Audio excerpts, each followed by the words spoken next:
ঈদের এই সময়টাতে যখন আমরা ঈদকে নিয়ে কথা বলি এবং কোরবানির ঈদ যেহেতু তার মূল অনুষঙ্গ কিন্তু কোরবানির পশু, এবং এবছর যেটি দেখা যাচ্ছে যে কোরবানি পশুর দাম বেশি যাচ্ছে।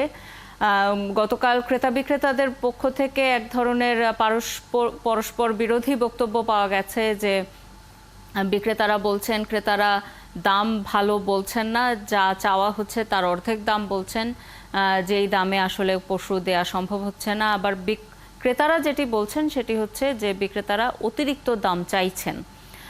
এই যে একেবারেই দুটো দল দুই দিকে হাঁটছে, এই পরিস্থিতিটা কেন এবার এ ধরনের পরিস্থিতি তৈরি হলো সেটি জানবো। আমাদের সাথে যুক্ত হচ্ছেন আলোচনার জন্য ভোক্তার সভাপতি অধ্যাপক ডক্টর হোসেন উদ্দিন শেখর।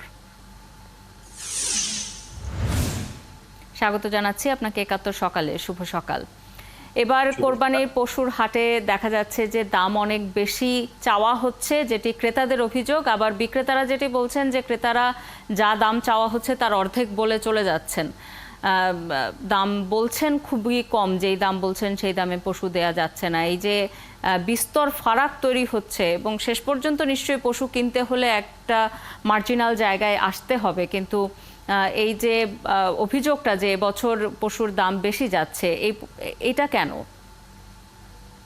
দেখুন, এর কতগুলো কারণ আছে। প্রথমত হচ্ছে যে সঙ্গত কারণ যেগুলো, সেগুলোর মধ্যে যেগুলি প্রণিধানযোগ্য, প্রথমটি হচ্ছে যে এবার যেটা বলা হয়েছিল যে পশুর সংখ্যা উদ্বৃত্ত থাকবে, মানে পশুর যেই চাহিদা তার চাইতে আমাদের যে পরিমাণ পশু আছে স্টকে তা অনেক বেশি।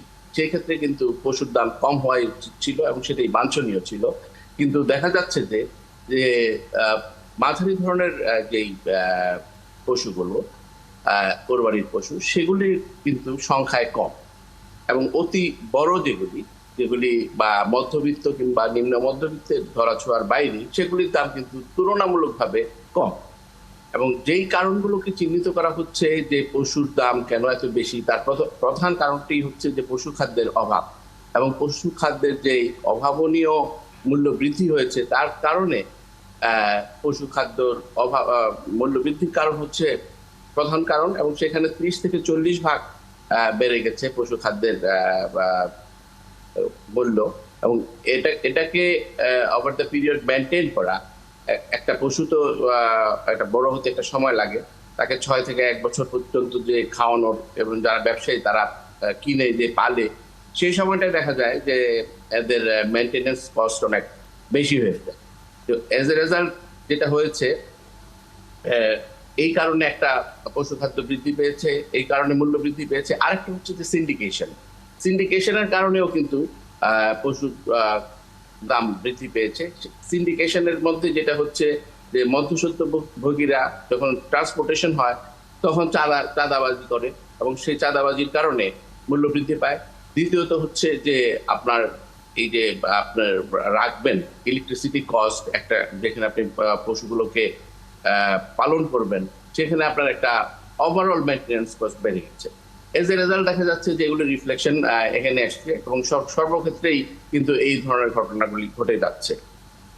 এটাই আমি মনে করি যে মূলত পশু মূল্য বৃদ্ধির মূল কারণ।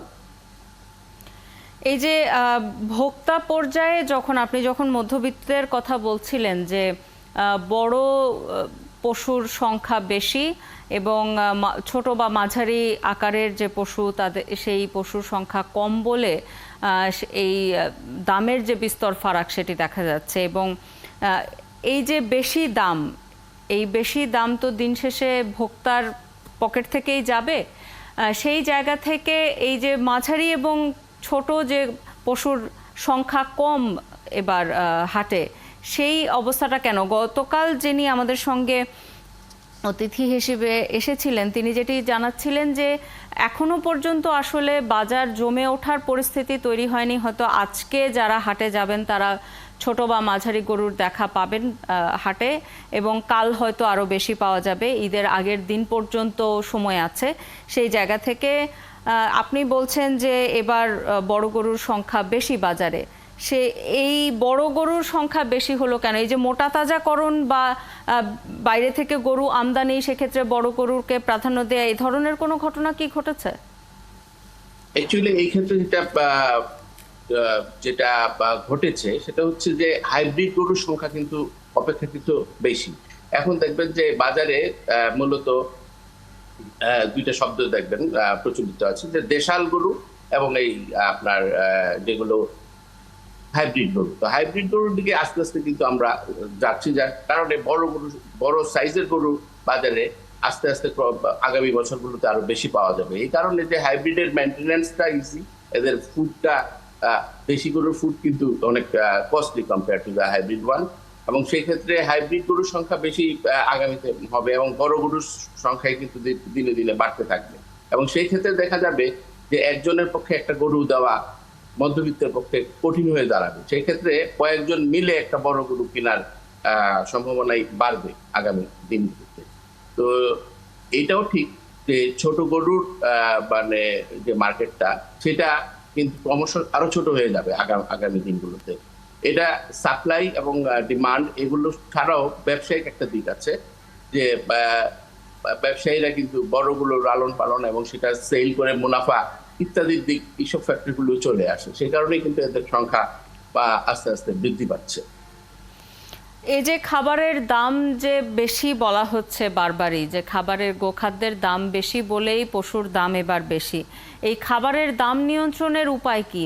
এটি কমানোর কি উপায়? কারণ আমরা নিজেরাই তো কৃষি নির্ভর দেশ, তাহলে গরুর খাবার কেন আমাদেরকে বাইরে থেকে আনতে হবে? আমরা কি এই জায়গাটাতে নিজেদেরকে স্বনির্ভর করতে পারি না? আমাদের খাদ্যও কিন্তু বাইরে থেকেই আমদানি করতে হয়।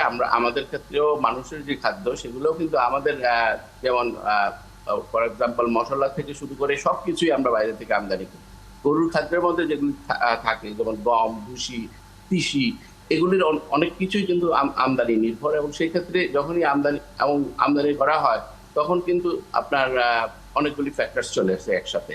ইন এডিশন টু দ্যাট, আমাদের দেশে উৎপাদন খরচও বেড়ে গেছে। ইলেকট্রিসিটি যখন আপনার খরচ বাড়ে তখন কিন্তু সবকিছু খরচ বেড়ে যায়। একটা জিনিসের কারণে অনেকগুলো জিনিস এফেক্টেড হয়। তো আমাদের এখানে কিন্তু ওভারঅল যে প্রোডাকশন কস্ট, এইগুলো জিনিস, এই সমস্ত গোখাদ্যের এগুলি বেড়েছে। অনাবৃষ্টি, অতিবৃষ্টি ইত্যাদির ক্ষেত্রে গোচারণ ভূমির অভাব হয়েছে, এবং গরুর যে রোগগুলি হয়, যেমন মূলত খোরা রোগ, এই সমস্ত কারণে এদের যে ভ্যাকসিনের যে কস্ট সেগুলিও বেড়ে গেছে। ওভারঅল কিন্তু মানে সারা বিশ্বে, কেবল আমাদের এখানে না, একটা বড় রকম ইনফ্লেশন হয়েছে সামগ্রিকভাবে। তো আমাদের দেশে সেটা কোনো ব্যতিক্রম কিছু ঘটেনি। তো এখানে 30 to 40% কস্ট কিন্তু এমনিতেই ফুডের মধ্যে বেড়ে গিয়েছে। আপনি সিন্ডিকেটের কথাও বলছিলেন যে মধ্যস্বত্বভোগীদের দৌরাত্বের কারণে বা চাঁদাবাজির কারণেও পশুর দাম বাড়ছে। এই বিষয়টিকে কিভাবে নিয়ন্ত্রণ করা যেতে পারে বলে আপনি মনে করেন? চাঁদাবাজির ক্ষেত্রে সরকারের একটা আন্তরিকতা থাকতে হবে, এবং যারা ইনভলভ আছে তারা তাদেরকে চিহ্নিত লোকজনই চাঁদাবাজি করে, এবং সেটা যদি কঠোর হস্তে দমন করা যায়, আইনের প্রয়োগ করা যায়, আইনের যদি সমান দৃষ্টিতে সকলের দিকে তাকায়, তাহলে অবশ্যই এই জিনিসটা নিয়ন্ত্রণযোগ্য। কতগুলি জিনিস আছে যেগুলি সরকারের নিয়ন্ত্রণের বাইরে, যেমন ধরেন আমদানির ব্যাপারটা, এলসি ওপেনের ব্যাপারটা, ডলারের দুষ্প্রাপ্যতার ব্যাপারটা, এগুলি কিন্তু অনেকটাই সরকার নিয়ন্ত্রণের বাইরে। কিন্তু যেগুলো সরকার নিয়ন্ত্রণ করতে পারে, যে বাজার ইজারার ব্যাপারটা, বাজারে শুল্কের ব্যাপারটা, ট্রান্সপোর্টেশনের ক্ষেত্রে চাঁদাবাজির যেই ঘটনাগুলি ঘটে সেগুলোকে যদি নিয়ন্ত্রণ করা যায়, তাহলে আশা করা যায় যে এতটা ব্যাপক এরকম চরম অবস্থা হবে না। বাজারে পশু এত অ্যাভেলেবেল, কিন্তু এগুলি ধরাছোঁয়ার বাইরে, এবং আমাদের যেই টার্গেট গ্রুপটা, যারা মধ্যবিত্ত, নিম্ন মধ্যবিত্ত, তাদের জন্য কিন্তু মানে এই অবস্থাতেও নাভিশ্বাস উঠে গেছে। এবার এবার এবার যেটি দেখা যাচ্ছে যে বিদেশি গরু আমদানির কারণে দেশি গরুর দাম বেড়ে যাচ্ছে এবং দেশি গরুর চাহিদা কমে যাচ্ছে, এমন অভিযোগ বিক্রেতারা করছেন। এই যে বিদেশি গরু আমদানি, এটি কি খুবই জরুরি? আমাদের দেশি গরু যদি শুধু রাখা হতো, যদি বিদেশি গরু আমদানি বন্ধ থাকতো, তাহলে কি সেটি কোরবানির পশুর সংকট হতো বলে আপনার মনে হয়? না, সেটা কিন্তু একটা ধীরে ধীরে সেটাকে ফেস আউট করা যেতে পারে। আমাদের কতটুকু চাহিদা আছে এবং সেই সেই অনুযায়ী আমাদের সাপ্লাই আমরা কতটুকু করতে পারি, সেটা একটা ভারসাম্যে আমাদেরকে অবশ্যই আসতে হবে। বিদেশি গরুর উপরে যে আমাদেরকে নির্ভর করতে হবে, অনেক কিছুই কিন্তু আমরা বিদেশের উপর নির্ভর না করলেও পারি। যেমন ধরেন আহ, মাছের যে ব্যাপারটা, পিসিকালচার, এখানে কিন্তু আমাদের প্রচুর আহ, আহ, আহ, স্বনির্ভরতা কিন্তু চলে আসছে। শোনা যাচ্ছে? জি জি, আপনার কথা শুনতে পাচ্ছি।